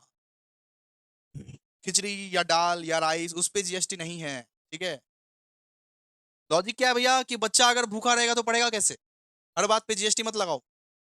तो स्कूल में जो मिड डे मील सर्विसेज देखते हो, मिड डे मील, उस पे जीएसटी नहीं लगता है। And security cleaning house keeping, अगर आप रखे हो अपना स्कूल में, अपना स्कूल में अगर सिक्योरिटी रखे हो, क्लीनिंग रखे हो, हाउस कीपिंग सर्विसेज के लिए रखे हो तो उस पे भी जीएसटी नहीं देना है, उस पे भी जीएसटी नहीं देना है, सीधा सा बात है, जीएसटी नहीं देना है, क्लियर है। इतना तक पढ़। अच्छा, एजुकेशनल इंस्टीट्यूशंस का मतलब क्या होता है, एजुकेशनल इंस्टीट्यूशंस का मतलब होता है pre school education, pre school education मतलब केजी प्राइमरी वगैरह वगैरह वगैरह, ठीक है। Education up to higher secondary level, ठीक है। Education as a part of the curriculum for obtaining a qualification recognised by law, या तो पीजी यूजी हो गया, ये सब भी एजुकेशनल इंस्टीट्यूशन में आता है। अरे अपना सीयू भी एजुकेशनल इंस्टीट्यूशंस में ही आएगा, या आप जो एचएस वेचएस जिस जिस भी स्कूल से दिए ना वो भी एजुकेशनल इंस्टीट्यूशन से ही आएगा, और प्राइमरी स्कूल्स में जो पढ़ते थे वो भी एजुकेशनल इंस्टीट्यूशन से भी आएगा, ठीक है। देखिए, ये प्राइवेट कोचिंग सेंटर को एजुकेशनल इंस्टीट्यूशंस नहीं बोल सकते आप। Private private coaching coaching centres को, जैसे हम पढ़ा रहे हैं प्राइवेट कोचिंग, उसको आप एजुकेशनल इंस्टीट्यूशंस में आप गिन नहीं सकते, सॉरी। प्राइवेट कोचिंग सेंटर्स और training institutes that do not provide recognised qualifications may not get full exemption. तो प्राइवेट कोचिंग सेंटर्स जो है नॉर्मली जो पूरा का पूरा रिकॉग्नाइज्ड ट्रेनिंग प्रोवाइड नहीं करता, मतलब कोई मान्यता नहीं है, आप हमसे पढ़ के कोई डिग्री नहीं लेके जाओगे, आपको आपको डिग्री लेने के लिए कलकत्ता यूनिवर्सिटी जाना पड़ेगा। आपको डिग्री डिग्री डिग्री कहाँ से मिलेगा, डिग्री मिलेगा कलकत्ता यूनिवर्सिटी से, जहां से डिग्री आपको नहीं मिल सकता, कोई रिकॉग्नाइज्ड क्वालिफिकेशन जहां से नहीं मिल सकता, उसकी कोई मान्यता नहीं है, तो प्राइवेट कोचिंग सेंटर्स नहीं आता है इसमें।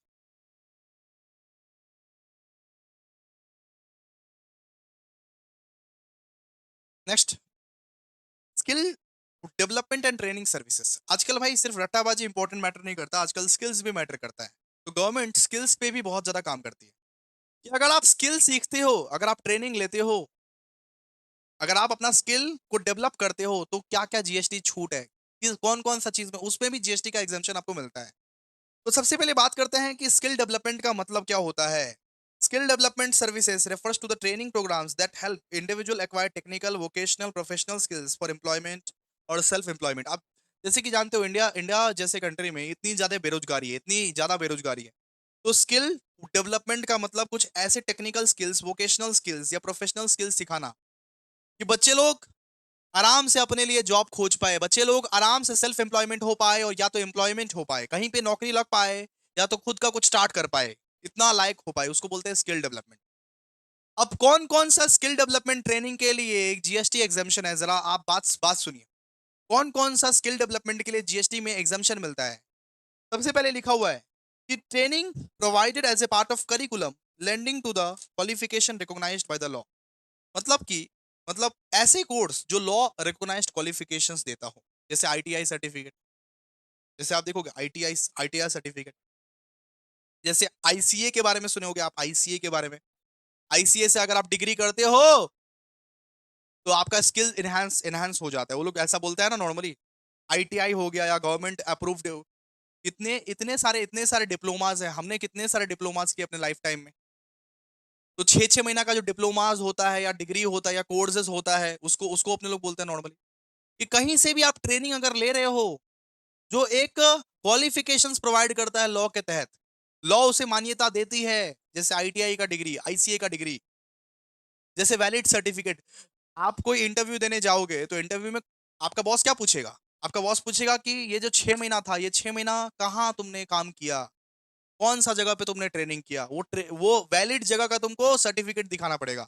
अगर वैलिड जगह से ट्रेनिंग किया होगा फिर ही तो तुमको काम मिलेगा ना। तो आईटीआई, आईसीए या तो गवर्नमेंट अप्रूव्ड डिप्लोमास, उसको अपने लोग क्या बोलते हैं? उसको अपने लोग बोलते हैं normally qualification recognised by the law. कि कहीं से भी आप ट्रेनिंग करो जो कि रिकॉग्नाइज्ड बाय द गवर्नमेंट हो, रिकॉग्नाइज्ड बाय द लॉ हो, उस ट्रेनिंग को बोलते हैं अपने लोग। ठीक है, वो मतलब जीएसटी एग्जेम्प्ट है, जीएसटी एग्जेम्प्ट है, मतलब आईटीआई जाओगे, आईसीए जाओगे तो जीएसटी नहीं देना पड़ेगा आप लोग। ठीक है, आईटीआई या आईसीए से कोई भी अगर आप ट्रेनिंग वगैरह लेते हो तो उस आपको जीएसटी नहीं देना पड़ेगा। फिर देखिए, फिर देखिए, फिर लिखा हुआ है कि training provided under government approved skill development schemes. मतलब कि अगर अगर ट्रेनिंग साक्षात सरकार की तरफ से जा रही है, ठीक है, मतलब कि भैया सरकार के स्कीम्स के अंडर ट्रेनिंग, अरे भैया सरकार के स्कीम्स के अंडर ट्रेनिंग अगर आपको दी की जा रही है दोस्तों, तो वो स्कीम्स पे जीएसटी नहीं लगता है। वो स्कीम्स पे जैसे कि स्किल इंडिया, स्किल इंडिया के बारे में सुने हो? स्किल इंडिया, प्रधानमंत्री कौशल विकास योजना, उस पे जीएसटी नहीं लगता, उस पे जीएसटी एग्जेम्प्ट है। ठीक है, स्किल स्किल इंडिया हो गया, प्रधानमंत्री कौशल विकास योजना हो गया, उस पे जीएसटी नहीं लगता है, उस पे जीएसटी नहीं लगता है। फिर सर्विसेज बाय आईटीआई, आईटीआई का मतलब क्या होता है? आईटीआई का मतलब होता है industrial training institute. Industrial training institute अगर कोई भी सर्विसेज प्रोवाइड करता है तो उस पे जीएसटी नहीं लगता है। तो देखिए, लिखा हुआ है, देखिए, वो services provided by the industrial training institutes affiliated with the recognised authorities, उस पे कोई भी जीएसटी नहीं लगेगा।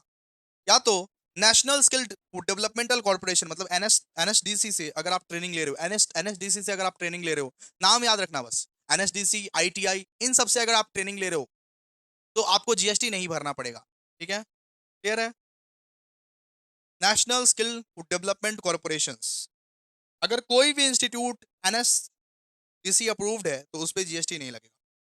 ठीक है, अगर आप अपना स्किल को एनहांस कर रहे हो, ट्रेनिंग को एनहांस कर रहे हो, अगर आप अपना स्किल को एनहांस कर रहे हो और ट्रेनिंग कर रहे हो कि आप फ्यूचर में एम्प्लॉयबल हो पाओ, फ्यूचर में एम्प्लॉयड हो पाओ, तो कुछ ऐसे इंस्टीट्यूशंस है जहां पे जीएसटी नहीं लगता। सर कौन कौन सा बताइए, वापस वापस बोलिए सर।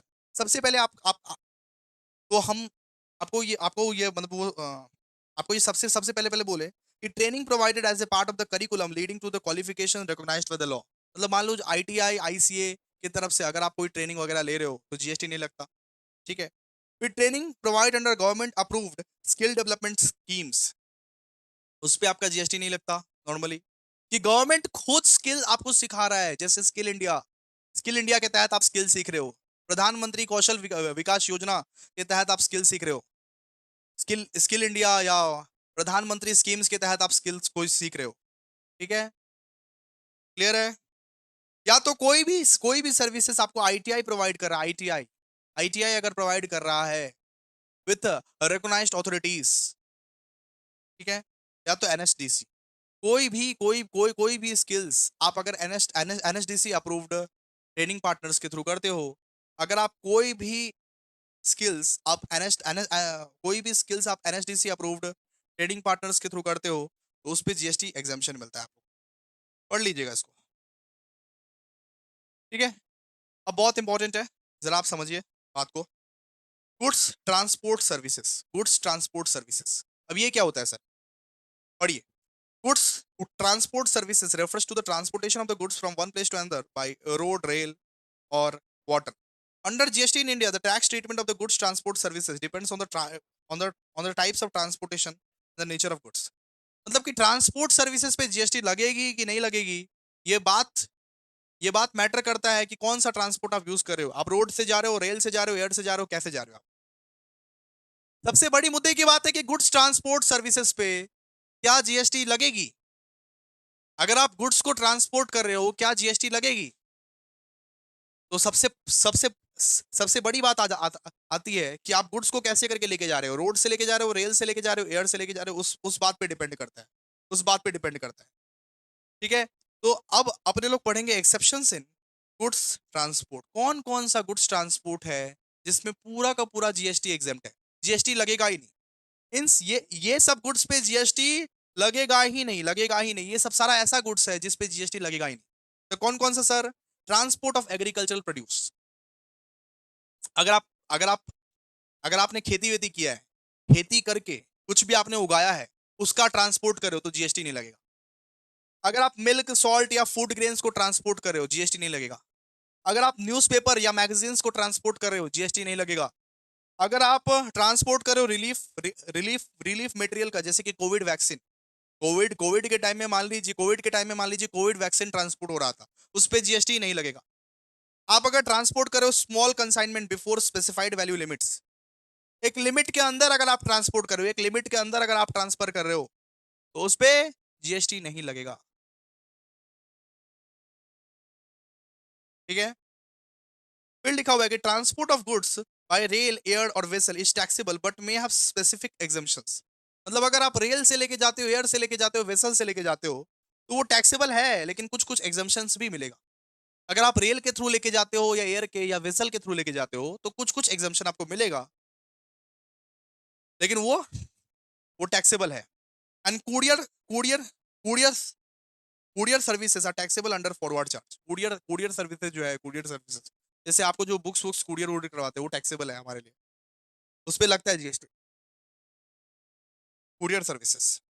ठीक है, तो ये क्या था? Goods transport services. Goods transport services में ये सब ऐसा आइटम्स है जिस पे जीएसटी नहीं लगता है, जिस पे जीएसटी नहीं लगता है। ठीक है,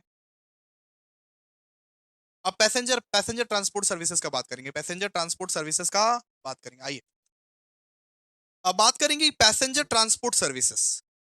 आप जो ये बस से जाते हो, टैक्सी से जाते हो, रेल से जाते हो या रोड से जाते हो, एक पैसेंजर जो विजिट करता है उस पे जीएसटी लगता है कि नहीं लगता है? लगता भी है तो कौन कौन सा आइटम पे लगता है, कौन कौन सा सर्विसेज पे नहीं लगता है, कौन कौन सा सर्विसेज पे नहीं लगता है, सीधा सा बात है।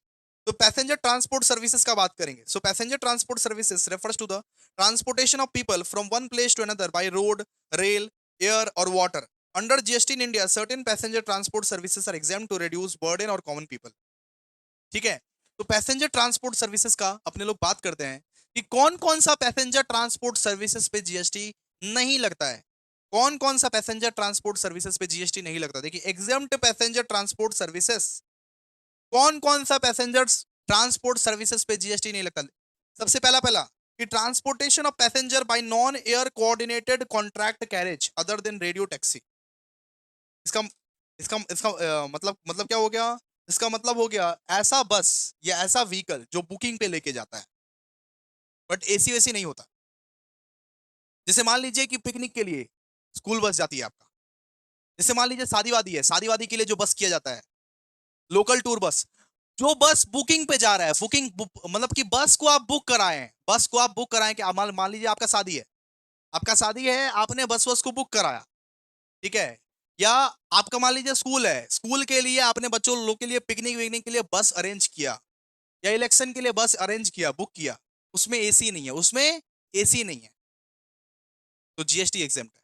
वो अगर बस में एसी नहीं है और वो बस को आपने बुक कराया है कोई पिकनिक के लिए, कोई शादी के लिए, कोई इवेंट के लिए, अगर कोई सा भी बस, कोई सा भी कैरेज आप बुक कराते हैं कोई शादी के लिए, कोई इवेंट के लिए या कोई पिकनिक के लिए, और उसमें कोई एसी नहीं है, कोई वो रेडियो टैक्सी नहीं है, फिर उस पर जीएसटी नहीं लगेगा, वो जीएसटी एग्जाम्प्ट है, जीएसटी एग्जाम्प्ट हो। ठीक है, फिर transportation by stage carriage other than air conditioner बस। अब स्टेज कैरेज का मतलब क्या होता है कि जो रूट रूट पे बस जाती है ना, हावड़ा हावड़ा हावड़ा, जो आप बसेस देखते हो, जो नॉन नॉन एसी बस है ना, नॉन एसी बस पे कोई भी जीएसटी नहीं लगेगा, लेकिन एसी बस अगर करोगे तो जीएसटी लगेगा। ठीक है, नॉन एसी बस पे कोई भी जीएसटी नहीं लगेगा। जो रूट वाला जो बस है, रूट रूट अरे अरे जो पैसेंजर वाला जो बस है, अगर आप कोई नॉन एसी बस पे चढ़ते हो तो 10 रुपए दो, बात खत्म करो। एसी बस पे चढ़ते हो जीएसटी लगेगा, जीएसटी लगेगा, जीएसटी लगेगा। ठीक है, फिर मेट्रो या मोनोरोल या ट्रांस या मतलब वो ट्राम, ठीक है, मेट्रो में चढ़ते हो, मोनोरेल में चढ़ते हो या ट्राम में चढ़ते हो तो जीएसटी नहीं लगेगा, जीएसटी लग ना। इनलैंड वाटरवे ट्रांसपोर्ट, अगर आप अंदर से जा रहे हो, समुद्र के अंदर से जा रहे हो, ट्रांसपोर्ट कर रहे हो, शिप हो गया, क्रूज हो गया, वगैरह वगैरह, उस पे जीएसटी नहीं लगेगा, नहीं लगेगा उस पे जीएसटी। वो सब सर्विसेज पे जीएसटी नहीं लगेगा। And transportation of passenger by train in second class, sleeper से जा रहे हो, ट्रेन में नॉर्मल स्लीपर से जा रहे हो, नॉन एसी में, नॉन एसी में ट्रेन में सफर कर रहे हो, तो फिर जीएसटी नहीं लगेगा, जीएसटी नहीं लगेगा। ठीक है, हमको मान लो नॉन एसी से कहीं पे जाना है, आराम से हम जा सकते हैं ट्रेन, स्लीपर क्लास में, सेकंड क्लास में, तो जीएसटी नहीं लगेगा। ठीक है, क्लियर है आप लोगों को? तो इन सब चीजों पे, ये सब सारा ट्रांसपोर्ट सर्विसेज पे जीएसटी नहीं लगता है। सबसे पहले क्या, कि ट्रांसपोर्ट, सबसे पहले क्या पढ़े, कि transportation of passenger bye non AC contract carriage. अगर आप कोई बस या कोई ट्रक बुकिंग वुकिंग करवाए हो कोई स्पेशल इवेंट के लिए, अरे शादी के लिए, पिकनिक के लिए, कोई भी स्पेशल इवेंट के लिए कोई बस या कोई ट्रक आप बुक करवाए हो, तो उस पर जीएसटी नहीं लगेगा। लेकिन वो नॉन एसी होना चाहिए, नॉन एसी होना चाहिए वो, नॉन एसी। ठीक है, लेकिन हाँ, अगर आपने उबर से बुक कराया, उबर से मान लो कि शटल फटल बुक करवाया, या मतलब वो बस वस बुक करवाया, फिर उस पर जीएसटी लगेगा। अदर देन रेडियो टैक्सी का मतलब उबर, अदर देन रेडियो टैक्सी का मतलब उबर। अगर आपने उबर ओला किया है तो जीएसटी तो लगेगा ही, लेकिन आपने नॉर्मल बुकिंग किया है, नॉर्मल नॉर्मल कोई बुकिंग किया है, नॉर्मल नॉर्मल पैसेंजर पैसेंजर बस या पैसेंजर ट्रक या गाड़ी वाड़ी कुछ बुकिंग किया है शादी वादी के लिए, तो उस पर जीएसटी नहीं लगेगा। ठीक है, फिर यहाँ पे बोला है कि transportation by state carriage other than other than air other than AC bus. मान लो कि जो कोलकाता में जो बस वस चलता रहता है, जो पैसेंजर बस चलता रहता है, अगर वो नॉन एसी बस है तो उस पर जीएसटी नहीं लगेगा, एसी बस है जीएसटी लगेगा, बात खत्म। मेट्रो में ट्रैवल करते हो, मोनोरेल में ट्रैवल करते हो, ट्रामवे सर्विसेज में ट्रैवल करते हो, तो जीएसटी नहीं लगेगा, जीएसटी लाग ना। इनलैंड वाटरवे ट्रांसपोर्ट, अगर ये पानी के भीतर जहाज वहाज से कहीं जा रहे हो, क्रूज वूज से कहीं जा रहे हो, नॉर्मली जीएसटी नहीं लगेगा। फिर transportation of passenger bye rail in second class, अगर सेकंड क्लास में सफर करते हो, ट्रेन में तुम सेकंड क्लास में सफर करते हो, नॉन एसी स्लीपर क्लास में सफर करते हो, तो फिर जीएसटी नहीं लगेगा, जीएसटी नहीं लगेगा। ठीक है, अब बात करते हैं कि कौन कौन सा ट्रांसपोर्टेशन सर्विसेज में जीएसटी लगता है, कौन कौन सा पैसेंजर ट्रांसपोर्टेशन सर्विसेज में जीएसटी लगता है। अगर आप एसी बस में जा रहे हो जीएसटी लगेगा, अगर आप एसी बस सर्विसेज का यूज कर रहे हो जीएसटी लागबे। अगर आप एयर से जा रहे हो, एयर से, इतना इतना पैसा है आपके पास, जीएसटी लागबे ही लागबे, चाहे इकोनॉमिक क्लास हो, बिजनेस क्लास हो, अगर आप एयर से जा रहे हो लगेगा ही लगेगा। फिर बोला है radio taxi and cab services, radio taxi मतलब ऐप बेस्ड सर्विसेज अगर आप यूज कर रहे हो, उबर हो गया, ओला हो गया, उस पर जीएसटी लगेगा। उबर ओला में कभी भी कोई भी बुकिंग वुकिंग करो जीएसटी लगेगा ही लगेगा। And first class and AC train travel, क्या है, अगर आप एसी ट्रेन ट्रैवल करते हो, एसी ट्रेन ट्रैवल करते हो और फर्स्ट क्लास ट्रेन ट्रैवल करते हो, तो जीएसटी लगेगा ट्रांसपोर्ट सर्विसेज में। आइए, इसको मत पढ़िए, रेटिंग हायरिंग सर्विसेज मत पढ़िए, छोड़िए। रिलीजियस सर्विसेज पे आ जाइए, रिलीजियस सर्विसेज पे आ जाइए। ठीक है, देखिए, आइए, रिलीजियस सर्विसेज मतलब क्या होता है, रिलीजियस सर्विसेज मतलब कि हमको मान लीजिए मंदिर जाना है, मस्जिद जाना है, चर्च जाना है, वहां पे जाके अपना रिलीजन को प्रमोट करना है, वो कर सकते हैं क्या, उस पे क्या जीएसटी लगेगा क्या या नहीं लगेगा, उसका मतलब यही होता है। Religious services are the services related to the practice, promotion और कंडक्ट ऑफ द रिलीजन। हमको मंदिर जाना है, मस्जिद जाना है, गुरुद्वारा जाना है, कहीं पर भी जाना है, तो हम अपना रिलीजन को प्रमोट कर सकते हैं क्या, वही चीज है कि in India certain religious services are exempt from GST.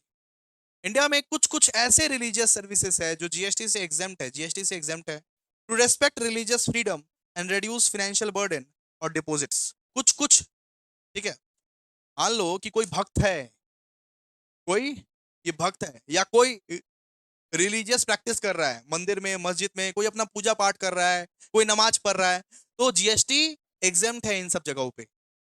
बहुत सारा सर्विसेज पे जीएसटी एग्जेम्प्ट है, बहुत सारा सर्विसेज पे जीएसटी एग्जेम्प्ट है। सो यहाँ पे यहाँ पे कौन कौन सा सर्विसेज पे जीएसटी एग्जाम है, देखिए। सबसे पहला कि services by religious entity relating to the conduct of the religion ceremony.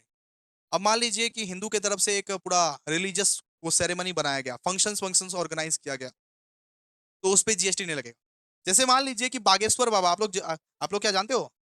मान लीजिए कि बागेश्वर बाबा जो है वो कथा वथा करने वाला है, कथा कथा कथा के लिए वो मान लीजिए वो कथा वथा के लिए पंडाल बनाया है।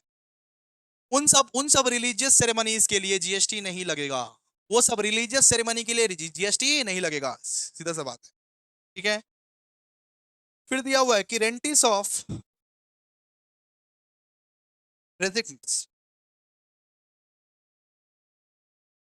ठीक है। तो मान लीजिए कि कोई मंदिर जाता है या मॉस्क्यू जाता है या चर्च जाता है, तो वहां पे ना, वहां पे जो मतलब वहां पे जो आप रहोगे या वहां पे जो आप पूजा का सामग्री वगैरह खरीदोगे, पूजा वूजा दोगे, तो उस पे जीएसटी नहीं लगेगा, उस पे जीएसटी नहीं लगेगा। आप टेम्पल जाते हो, मॉस्क्यू जाते हो, चर्च जाते हो, कहीं पे भी। ठीक है। फिर services provided by the specified, वो चैरिटेबल और religious trust for religious purposes. मतलब मान लीजिए कोई मंदिर या कोई मस्जिद या कोई चर्च कुछ अपने रिलीजियंस को प्रमोट करने के लिए सर्विसेज प्रोवाइड कर रहा है। जैसे कि आप देखोगे गुरुद्वारा में देखोगे, गुरुद्वारा में आप देखोगे कि वो लोग ना लंगर लगाते हैं, लंगर। तो लंगर लगाने का क्या जीएसटी लगेगा क्या? नहीं, नहीं, ये सब चीज नहीं होगा। लंगर लगाने का जीएसटी नहीं लगेगा। लंगर मतलब वो लोग खिलाते विलाते हैं बिठा के सबको। ठीक है। तो उस पर जीएसटी नहीं लगता है। अगर कोई रिलीजियन इंस्टीट्यूशंस अपने रिलीजन के लिए, अपने लोगों के लिए कुछ काम कर रहा है, रिलीजियस पर्पस के लिए कुछ काम कर रहा है, कुछ धर्म के लिए काम कर रहा है, उस पर जीएसटी नहीं लगेगा। इतना तक ही पड़ी। फिर दिया हुआ इंश्योरेंस वो सर्विसेज। इंश्योरेंस अभी एग्जेम्प्ट है, उस पर कोई भी जीएसटी नहीं लगेगा। ठीक है। एलआईसी पे मतलब कि जीआईसी पे कोई भी नहीं लगता है। ठीक है। सीधा सा बात है, इंश्योरेंस पे अभी कोई भी जीएसटी नहीं लगता है। नो एलआईसी, नो जीआईसी, किसी पे भी नहीं। छोड़ दीजिए, इसको स्किप कीजिए। याद रखिएगा, इंश्योरेंस पे अभी जीएसटी नहीं लगता है। इंश्योरेंस पे अभी जीएसटी नहीं लगता है, इंश्योरेंस इंश्योरेंस सर्विसेज पे। ठीक है।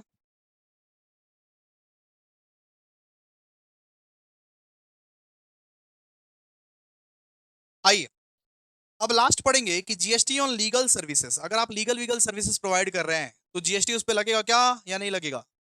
तो सबसे पहले legal services to the business entity. अगर आप लीगल सर्विस दे रहे हो बिजनेस एंटिटी को, तो हाँ भाई जीएसटी लगेगा। आरसीएम आरसीएम के तहत, रिवर्स चार्ज मैकेनिज्म के तहत जीएसटी लगेगा। ठीक है। रिवर्स चार्ज मैकेनिज्म के तहत जीएसटी लगेगा।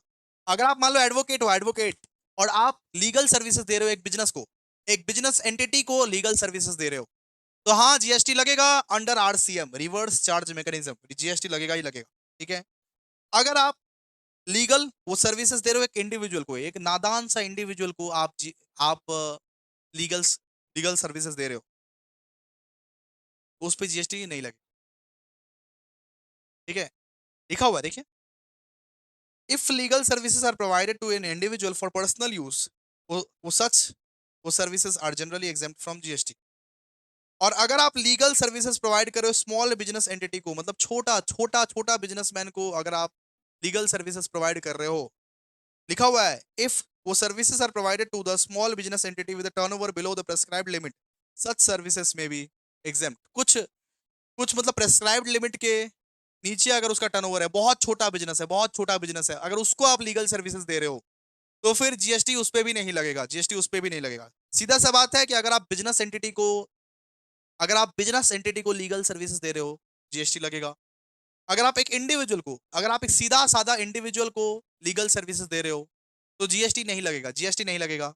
अगर आप एक छोटे से बिजनेस एंटिटी को लीगल सर्विसेज दे रहे हो, तो जीएसटी नहीं लगेगा। ठीक है। बस इतना इतना आप पढ़ के रख लीजिएगा। यूनिट नंबर 3 खत्म।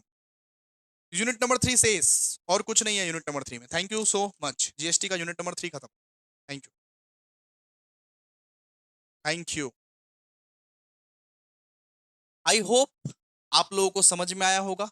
जितना पढ़ाया हूं उससे बाहर नहीं आएगा, इसीलिए levy and exemption of GST पूरा थियरी बेस्ड है। आराम से आप लोग पढ़ लिए होंगे, रिवाइज कीजिए, रटिए, अच्छे से हो जाएगा। ठीक है। और टेलीग्राम चैनल पर आप लोगों को इसका सारा का सारा नोट्स मिल जाएगा। लाइक करके, कमेंट करके, शेयर करके जाना। Thank you so much.